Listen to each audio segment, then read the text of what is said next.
Okay. Yeah. So I love the topic of epigenetics. Uh-huh. I like it because it's such a like the misconception of what people think that that is and what it actually means, and not maybe knowing the difference between epigenetics and gene expression and genomics. Yes. Also, yes. And the fact that people think because their parents and their parents had some kind of condition that that's their fate. Right, right, Yeah. for sure. And it's almost a little bit scary, the extreme that I've seen people go to when they have a genetic predisposition for breast cancer and doing prophylactic breast removal. Yes. No, that's it's I think that that's the fear mode. And when you're in fear mode, you'll do some really extreme things. Right. Oh, absolutely. You can look into our environment at this very moment. Right. Exactly. Exactly. And I think, I mean, allopathic medicine has its place, and it's definitely, I mean, it's saved my life at one point. Yes.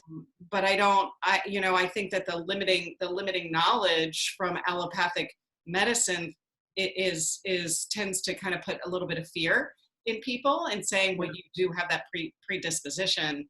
Right. So the likelihood is high when, even on a genetic level, I don't think even with the MTHFR, which a lot of people have talked about for not methylating some of their B vitamins, that's not new, but yet everybody's idea of it is new. Right. Yes. So I think what is the percentage? It's kind of like, if you have a predisposition for something, depending on what the gene ratio is, but that it only means that it's a little harder for your body, but not impossible.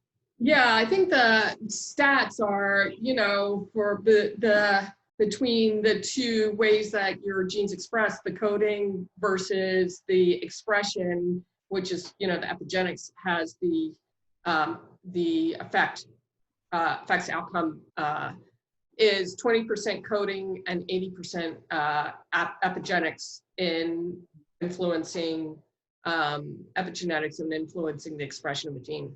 So genetics, as in your DNA, what you're born with, passed down from your parents in that generation, 20% possible of expression if we're talking about something like cancer, or like specific breast cancer, or not absorbing some nutrients, or not being able to break down particular vitamins.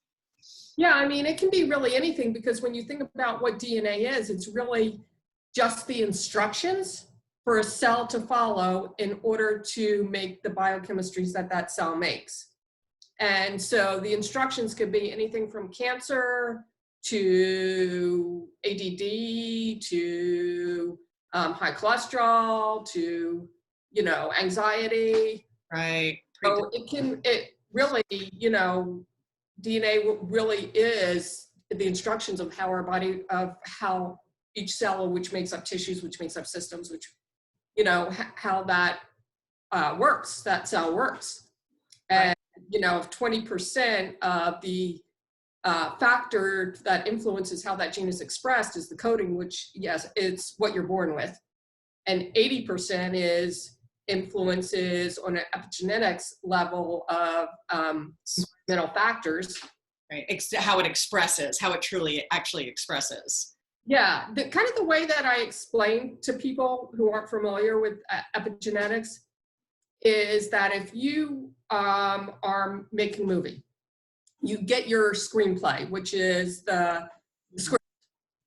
And then the director takes that script and tweaks that script to make it work to get the best outcome for the movie, right? Right. So the coding is the script. It's the template. The epigenetics is the tweaking that director does in order to change what the outcome is, and eventually the movie, which is how your genes are eventually expressed. So yeah, the director's pretty big.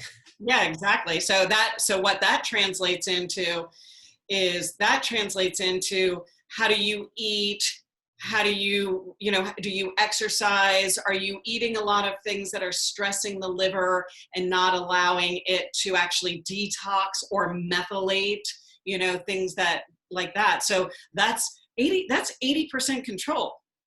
That is 80%. That's the good thing. That is 80% controlled. So yes, it's like you're saying, it's what you eat, it's whether you exercise, what kind of toxins you're exposed to, even things like obesity, because fats are just hormone secreting cells, Right. So, and of course there's reasons why people are obese and why they're not. But all of that, your thoughts, your belief systems. Right. Absolutely. Like, that's always amazing to me is that, if you go to an oncologist and you're given a life sentence of cancer and they say you have this much amount of time. It is amazing how many people actually will die in that length of time because they bought into it. Right. Yes. And then the people who don't, even if they do the same therapy that same Right. person did, or they choose something completely different because of going, well, that's not my destiny. That's not going to happen in this body. Yes. It's that in itself, the belief system is amazing. It is. It's so huge. Even probably bigger than any of the other factors that we've talked about. And I think one of the reasons is because sometimes we don't believe our beliefs, what our belief systems are. We grow up in an environment where we hear our parents talk, we hear professionals talk, and it just becomes entrained on an unconscious level many times, and we don't even realize it. And so I think that for that reason, belief systems are huge because we can change what we eat pretty easily. We know what we eat. We know what toxins we put into our body. We know whether we exercise or not. But for some people, they don't even know that they are so entangled or entrained with a particular concept that's they're fulfilling destiny. Right. Yeah, I would say I definitely say that a lot, especially when we're, doing emotional work, NET, things like that. You can really see the entrainment on belief systems that we are totally unconscious of. They're just like you said, it's not even just a matter of not being aware of it. It's actually encoded. Right. Exactly. Yes, that is. Belief systems are coded in our DNA. Absolutely. Yeah. Yeah. So what about genomics? What, as far as the gene, like when people do, 21andMe or something like that, and then we talk about genomics, when it actually expresses, is that where you can actually measure what's really going on versus what your gene code is for testing or So when they do genomic testing and they're testing your gene coding, they're testing basically the sequence of the proteins that make up your genes. So and that's another, it's great sometimes to know what they are, what your coding is. So, because then you have a tendency towards that and you can take preventative measures, right? But you don't want to buy into it either. Right.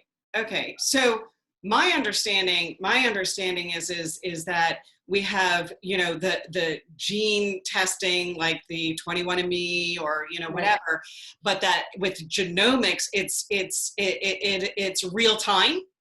Yeah, so you're talking about testing the biochemistry that's a result of the genes or expressing. Right, which is in my mind way more accurate on whether you're actually optimizing your gene expression. Right. Yeah. And so that's I think you're right. That's the more important factor of what's physiologically actually happening, rather as opposed to what's the possibility of something happening. Yeah. So I think they both have their place.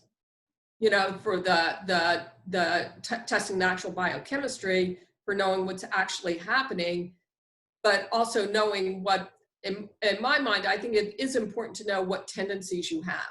Sure. Like, you might take more, of a particular supplement to support, a challenging Right. ovulation process, or to support, eye function or breast health Right. or uterine health or whatever.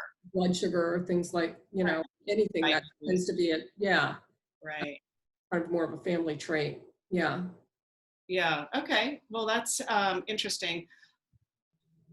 Okay, so in more like application, I know in my practice as well as in yours, we do cleanses, and we'll do like a cleanse in January, a cleanse in in the summer or late summer, and so one of the things that in relationship to being able to have gene expression is the methylation process.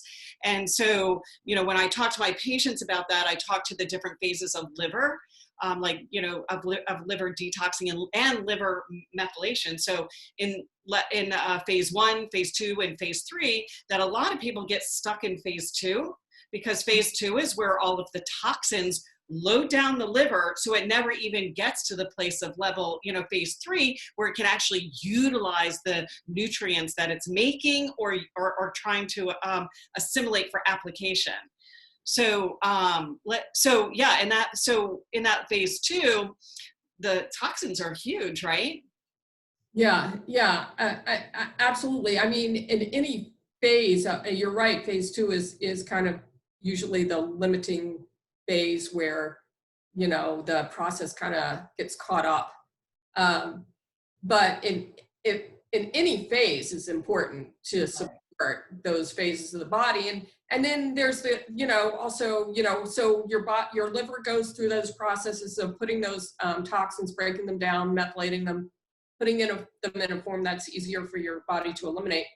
And then you have the lymphatic system. Right. It's going to carry those toxins to the areas of elimination. So supporting the lymphatic system as well, so those toxins aren't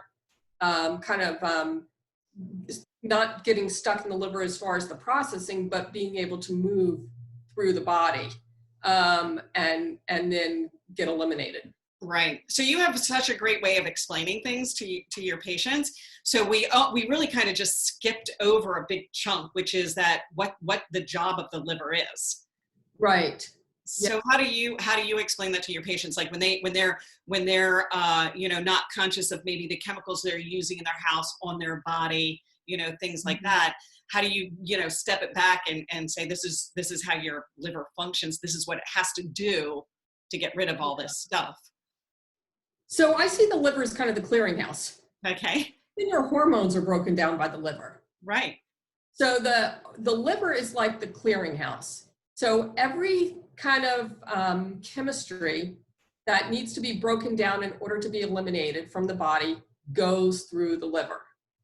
And the liver then goes through those 3 processes, to each process breaking that or changing that toxin a little bit more each time to make it more readily available for elimination.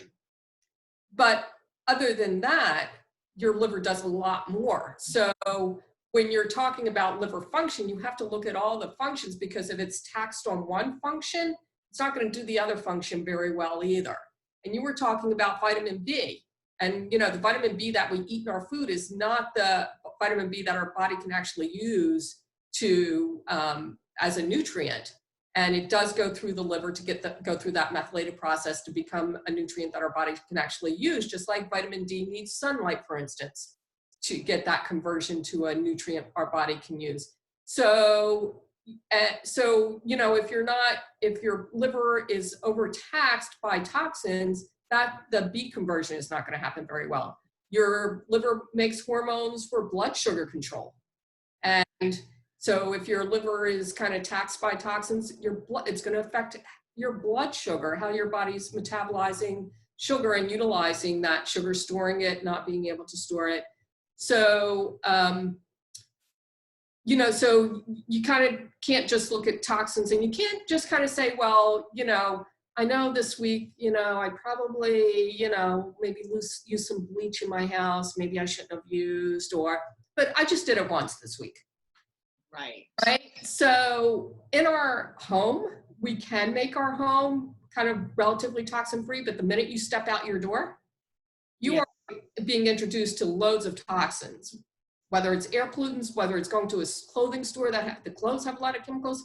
So you're not just doing something once. There's that additive effect, and your liver these toxins are just kind of trying to go through your liver on that additive level. And at some point, it's going to get overloaded. Right. Right. So the deal is that it's not only the process of having to break down those toxins, which our body is not used to doing. It takes a lot of work to break down a chemical that's not designed to be in our body, Right. Years and years. And that's why, when we talk about what was in our environment a long time ago, like when we were kids, versus what's in our environment now, our overload on toxins is exceedingly high. And anything and everything that we can do is going to raise our ability to manage the things that we can't control. Right. Yeah, that's exactly right. And whatever your liver doesn't process gets backed up, then those toxins get backed up in your GI tract. Right. And then they, get absorbed into the body systemically through the walls of the GI tract. Right. And then have the systemic effects. Right. So a couple of things. One is that it's not just the processing of chemicals that your body has to do, the liver particularly.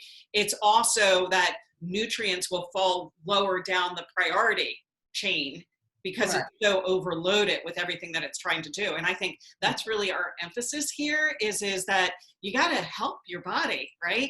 And give it the best opportunity to be able to have that 80% control of that gene expression. And what that really means on an overall process is that it can't be bogged down with all of those heavy metals and toxins and environmental toxins that bog it down and don't enable us to actually utilize our nutrients through that same methylation process. Correct. And even serotonin, you can't produce serotonin from its precursors without the liver. So Right. your anxiety, anti-depression neurohormone. Right. So just to step back on that, at least 70% of our serotonin is made in the gut. So, right. Yes. but it requires the hormone processed in the liver to actually make that happen. Right. Exactly. So right. You can think of the liver as part of the gut. I mean, really, it's part of that whole visceral cavity. Right. And it has the ducts that empty into the GI tract. Yeah. In Chinese medicine, it's the middle warmer. It does include, liver, gallbladder, stomach, spleen. Right. Yes. Right. All of that. Mm-hmm. Right. Yeah. And the intestines are, obviously key because actually what B3 and 5 are made in the large intestine. B3 and 5. Yeah. It's so where to go from here, right? And application and what people can do and what's going to give them the best chance to be able to have that gene expression. Right.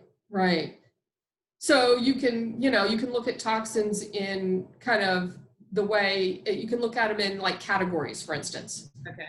Look at so what you eat, what you breathe in, what you absorb through the skin. And of course, stress creates its own toxins. Yeah. So, so eating, looking at ingredients when you buy food. Okay. A lot of people think they're eating a healthy diet because it says natural on the container. Oh, gosh, my pet peeve right there, with the skincare line. That's totally my pet peeve is the natural part because the FDA and all of the regulations, the concept of natural is so manipulated. It means nothing. Right. Right. And I think actually, if we're on the food category, I did a video a while ago on just, all of the things that you can do because I'm big on nutrition, is that if you eat a food that doesn't need an ingredient list, that's your best possible chance, right? Right. Meaning it's not in a box or can. Right. An apple is an apple, right? A Right. piece of meat is a piece of meat, but that's a little tricky too, because now we do have to consider pesticides and things like that. Mm-hmm. Right. But if we're already aware of, organic as best you can do organic, because that's even challenging these days, and grass-fed versus, feedlot finished and feedlot fed. Right. Those at least when you have a one ingredient product, you're getting the best possible chance. Right, exactly.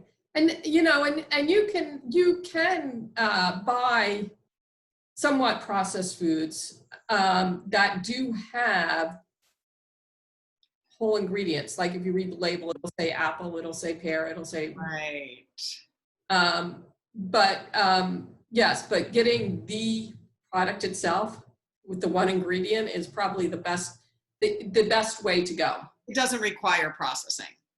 It doesn't require any processing. It doesn't require any breaking down, like those foods that may have all the good ingredients, but they're broken down and processed in some way to be able to put it into the form right that you're buying. Yeah. Right. And I think what you're saying is probably a good point, just as far as like, it doesn't have to be difficult. You can buy some processed food that has real food in it. But every time something's processed, every hand it goes through, it changes it, Right. And I think sometimes it's kind of like choice and ease and things like that. Like, in my kitchen, and I did a video on this, my kitchen, I have a chalkboard, and on my chalkboard, I have, snacks you can eat a cucumber, eat, celery with almond butter on it, eat an apple with almond butter on it, eat the apple, because we're looking for easy food and we're looking for crunch, and our brain gets so conditioned to some of the foods that we're eating that where it's actually tricking our brain into going, pick me, right? So, for me, it's one, don't have it in the house if you really don't want to eat it. Right. And then make it easy on the options that are, whole foods. Yeah, I love that, writing it on a chalkboard. That's a great idea. And having that near where even your cabinets are, that you're refrigerator, that junk food, right, that processed food, right? That, so you'll see that every time. Right. It's between the pantry and the refrigerator. Yes. Perfect place. Right. Yeah. So so food, and where were you going to go from that? Well, I think if you are going to buy foods that are more processed, I mean, I get that you have families that both parents are working, and something's got to give with dinner, let's say, you don't have time, you don't have an hour to make dinners. I get that. Yeah.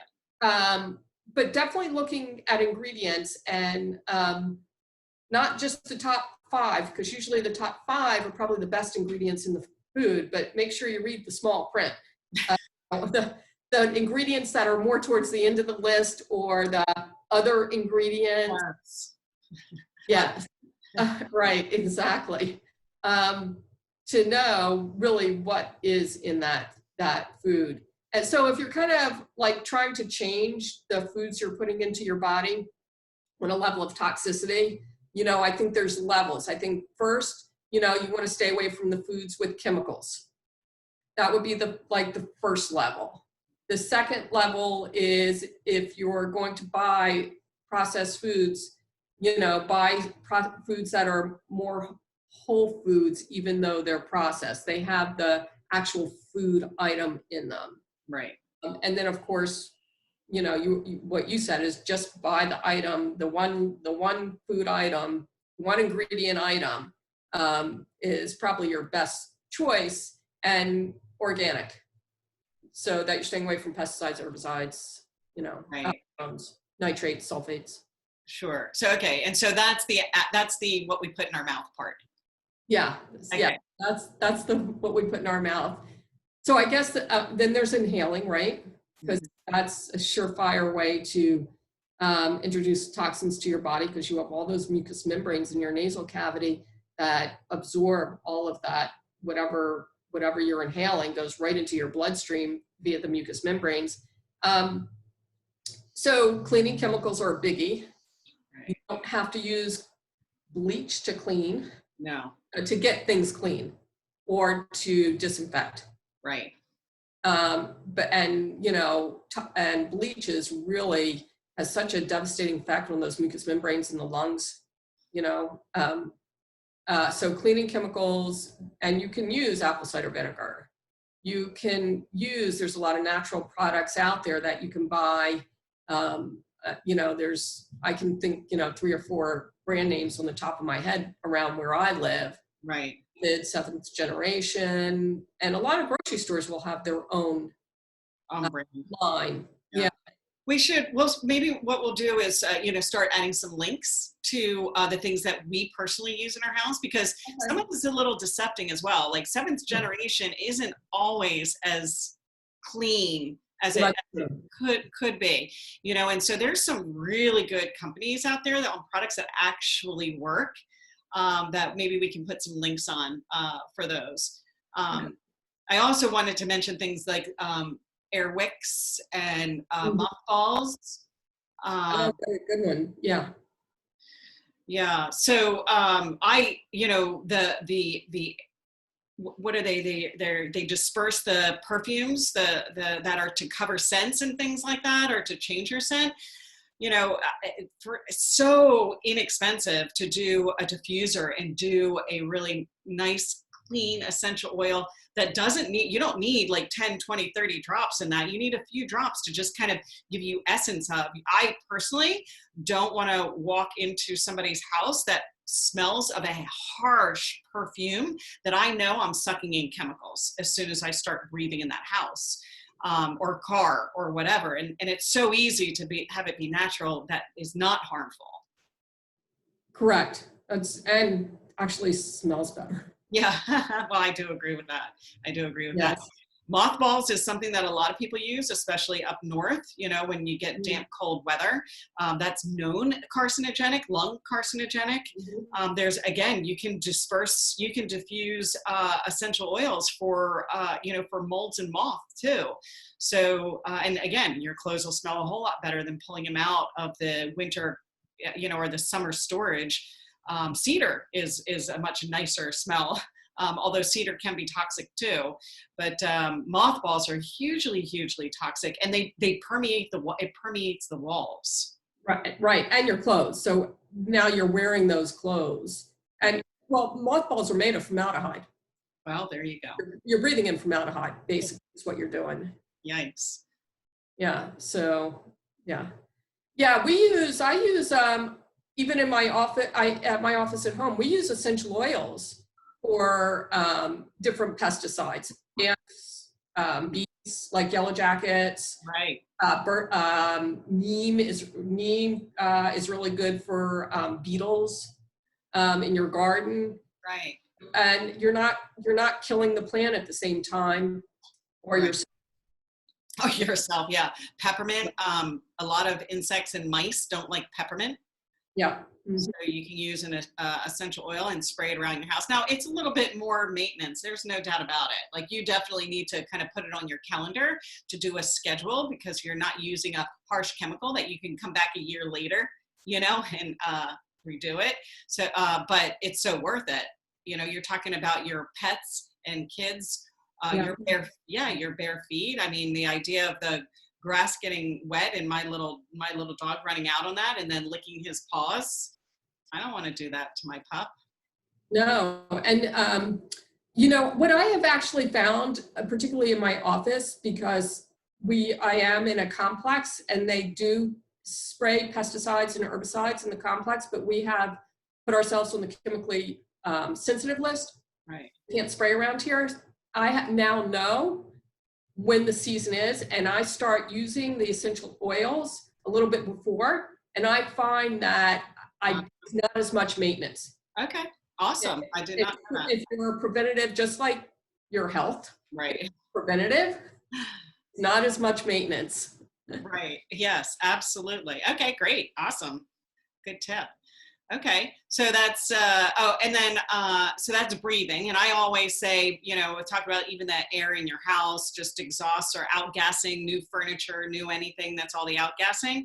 My favorite line is, you know, buy a filter or be a filter. That includes your air and your water. So either you're going to let someone else filter that water and drink clean water, or filter your air and breathe clean air, or you will be the filter. I like that. I'm going to use that. Buy Right. a filter, but be a filter. I like that. Yeah, exactly. So that's you know, that's and then of course what we put on our body as well. Mhm. So you know, that was one of my driving forces for developing the skincare. And I'm almost through my hand and body lotion. Oh, great. Yeah. People try it. Mhm. Yeah. So that's exciting too, because it's really, you know, I find that people always say, well, what were you doing? What are you doing? And it's like, well, everything is, you know, everything natural feels greasier or harder to absorb or sticky after a while, because it's definitely an art to do something that is truly natural, not, you know, FDA natural, truly natural, that actually has the qualities that you're looking for in a product that you're actually putting on your skin. Mhm. So, you know, having the nice amount of coverage and slip, and then absorption without being sticky, it's challenging. And I think a lot of times people go, well, I'll just use essential oils, you know, and I just do oils on my skin, or coconut oil, things like that. But oils clog the pores. Yeah. So, you know, they don't work. And a lot of organic don't work because they're using a lot of just oils. Oil based. Mhm. Yeah. So, you know, it might feel like you know, you're helping your skin, but when you're clogging the pores, they can't breathe. And that actually is part of your body detoxing as well. You need to be able to get that dead skin cells off the surface of your skin. So, you know, whether it's brushing or exfoliating, things like that, because your skin has to breathe. It's our biggest organ in our entire body. And it is all, you know, and it detoxes on a constant basis. So that's super important too, on what you put on your body, as well as, you know, how you help it. Yeah. Yeah. I mean, when you think about the skin being the biggest detoxing organ of the body, it goes the other way too. It's also going to be the biggest organ in your body that's going to absorb Right? toxins if you put them on your skin, Like a sponge. like a sponge. Yes. So, and then just kind of throwing this in there too, as far as like rebounding is one of the best ways to move your lymphatic system to help it to detox as well. So, Yes. all right. So skin, breathe, food and water. Mhm. You know, where I know we're going to hit stress as Yeah, one of this. we hit stress in our last series a bit, Yes. but the molecules of emotion. That's right. Yeah, the molecules of emotion, and our negative thoughts are as acidic and toxic as you can get, more than anything else. So Mhm. you could be doing all the right things and have it, and being bombarded with you know, the negative chatter, and really compromise your body's ability to manage even good foods and good nutrients, and those types of things. Yeah, that's absolutely true. I don't know. I know you're familiar with the molecules of the water molecules, Oh, yes.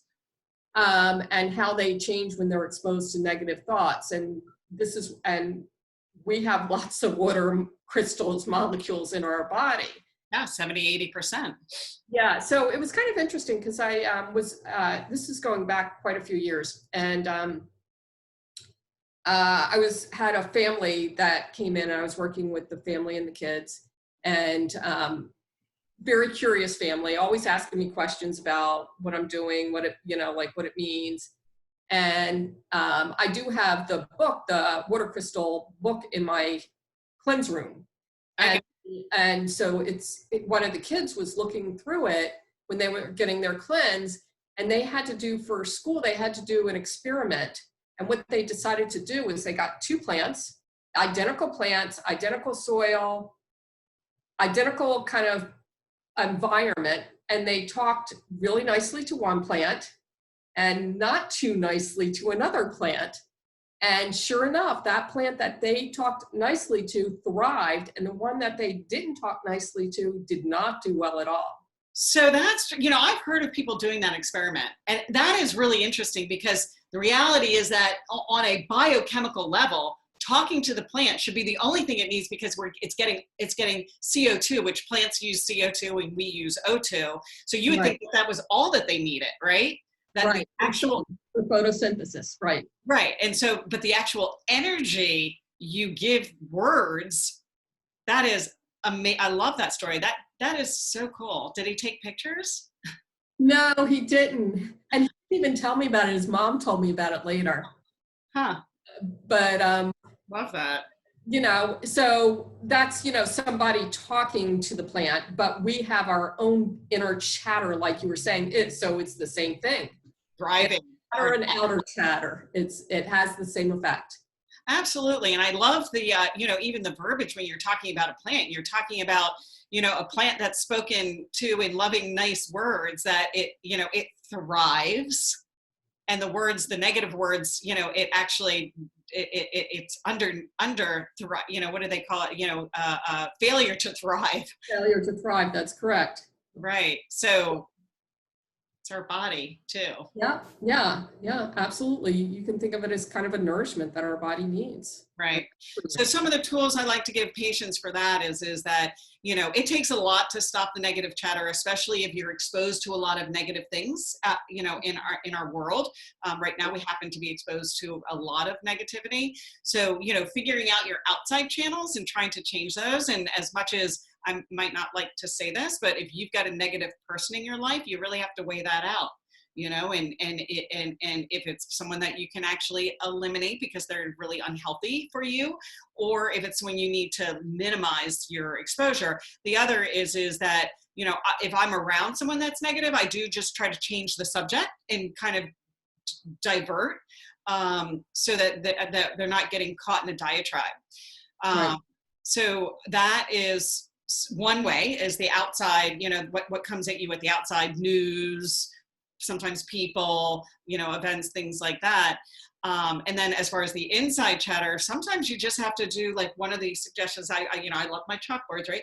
One of the suggestions is to, write down the things that you're grateful for, and you write down those things that you're grateful for. And so when you find yourself in the negative loop, you pull your grateful things out, and you do it several times a day. And because our brain has neuroplasticity, and we are, as creatures, designed to thrive and live, it will come around. We will, you can get it to start doing positive instead of the negative. That's exactly right. And, that idea of like, have your list of positive things in your life that you can just, go to. You have your food list of the good foods. You have your list of the positive thoughts, the thankful things. Yeah, that's a great idea. There's also, and I'm not sure, I can't remember the name of the app, but I can find out. And you don't really even need the app, really. The app just is kind of like an alarm, basically. Cool. You can set an alarm on your phone. Setting it for, whatever time period, every couple hours. You want to kind of do it frequently, but depending on if you have a lot of that chatter, you want to do it more frequently. But when that alarm goes off, what you do is you just stop what you're doing. You look around in your environment, you really just take in the color of the walls, on the wall, the desk that you're sitting, and just start taking that in. And what it does is it downregulates all that anxiety or negative thoughts, and just kind of really just takes your nervous system down. Right. And it's really a good tool for people who tend to get caught up in that and don't know how to stop it. Right. They don't even realize they're caught up in it until they do stop it and then realize. Yeah, that makes a lot of sense, because someone who just tends towards a lot of negative thoughts, and be it in a given time of their life, or because they grew up with it, or because they're rewarded for it in some way as a child or whatever, we are very much unaware of those constant thoughts in our head. our brain is doing hundreds of things, hundreds of thoughts every second, and I always tell people when they think, well, I always know what I'm thinking, or I always, have a good idea of what's in my head. I go, well, right now, do you feel, the like your underwear, like it's just awareness, right? So we acclimate just like we would acclimate to not feeling every piece of clothing on our body, which would drive me crazy. It'd drive anyone crazy. If they could hear all the thoughts that are going on in their head, it would just be way too much information. We filter out so much information so that we're not overwhelmed. So taking that moment to just kind of stop and downregulate is huge, because it even if they're not aware of what they're thinking, we are taking them outside of that thought process and grounding. Yes, exactly. Yeah. And then makes you more aware of what you were doing. Right. Yeah. Mm-hmm. I like that. That's good. All right. So circling back the whole thing on the gene expression on, yes. So that was the mental emotional epigenetic factors that can influence the expression of your genes. And so for toxins, I think, eating what you eat, what you drink, right? Breathe in, what you absorb through your skin, toxins of thought associated with your thought patterns, covers a lot of areas that you can really work with. Right. Perfect. Well, I think we covered a lot of information, and I hope encouraging with tools. And that's, what we always say with the Your Health Upfront. It's, it's giving you the tools to help yourself. So, one part of that includes knowledge, which is an understanding of all of the influences to a particular process, like being able to have genetics and gene expression and optimizing your gene expression. So with this, it's getting the concepts of all of the different areas that we can affect it and the tools to be able to actually exercise that. Yes. Yeah. Yeah. So, and so when you're thinking about making some changes, you can pick the one thing that you think has the most influence. Like, what's the one thing in your life that, you really would like to make some changes. You don't have to pick them all. Right. And just, start somewhere. Right. And once you get that under control, pick something else. And then, pretty soon, before you realize it, you're going to have made a lot of changes in your life, and without a lot of, hardship doing it. Right. Right. Yeah. I would suggest in the process of working on the things like the environment and the food and the water that everybody start on checking in on their emotional chatter, Yeah. There's so many meditation apps out there that, if you need some help, just even on breathing and things like that. So, and it takes time. It takes time to curb the chatter. Yeah, it's changing a pattern. Right. Well, good. All right. Well, that was, I think that was helpful. I think it's always great to hear how you tell your patients the different things. You got a great way. I love the way that you do that. And so thank you. That was awesome. Yeah, thank you. Because you as well have a great way of, a great insight. Yeah. It's always good to hear from other What's that? Into information. Yeah, and it's always great to hear from other practitioners, and that's actually what I really like. We should kind of bring on different practitioners, because how we explain things to our patients is, the whole point is what are the words that I'm using that can help someone to get the understanding without having to learn all of the knowledge and science and everything that goes behind it, which is not it's overwhelming and not as interesting to most people. Right. And not necessary. Right. Yeah. Getting that aha moment in the simplest way. That's it. Yeah. Excellent. Yeah. All right. Well, we'll talk about what our next topic's going to be then. Okay. So we can do, we can talk about maybe blood-brain barrier. We could talk about, I think one of the things that with what's going on in our environment is maybe also talking about, if you don't use it, you lose it, immune system. So how to, because a lot of people have been in self-isolation, and that is being lifted and they're going out into the environment and, and starting to introduce themselves to different immune challenges when their immune system is kind of downregulated at this point. I think that's a great about topic. Immune system downregulation and upregulation. I actually think that's a great topic. We should do that because I think that a lot of people aren't aware that when they walk out that they've actually just been living in a bubble, and a bubble does not, it compromises your immune system rather than boosting it. So that'll be our next one. All right. Good. So for now, talk to you later. Okay, bye. Have a good weekend. You too.